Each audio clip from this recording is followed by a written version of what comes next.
ইফতার। ইফতার যেটা সারাদিন রোজা রেখে রোজা যখন ভাঙ্গে ওই টাইমটাকেই বলা হয় ইফতার। ইফতার একটি সুন্নাত আমল।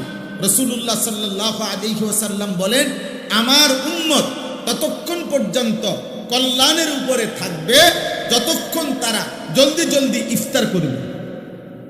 এজন্য ইফতারের সময় তাড়াতাড়ি ইফতার করা, মানে টাইম হলে দেরি না করা, এটা সুন্নাত। আর ইফতারের আগ মুহূর্তে দোয়ায় লেগে থাকা, এটা একটা গুরুত্বপূর্ণ সুন্নাত আমল, এবং এই সময়ের দোয়া আল্লাহ তাআলা কবুল করে।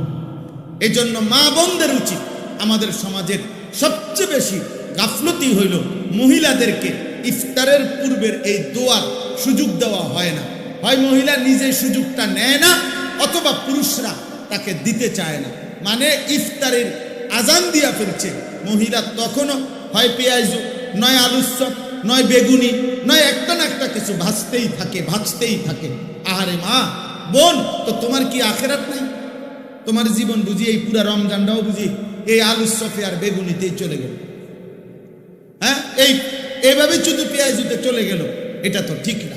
বরং ঘরের নারী পুরুষ, স্ত্রী কন্যা, ছেলে মেয়ে প্রত্যেকের উচিত ইফতারের 10 মিনিট আগে, 20 মিনিট আগে সমস্ত ব্যস্ততা ছেড়ে দিয়ে তাদের প্রত্যেকের উচিত এই সময়টা মনোযোগ দিয়ে দোয়ায় লেগে থাকা। মহিলারও দোয়া দরকার, পুরুষেরও দোয়া দরকার।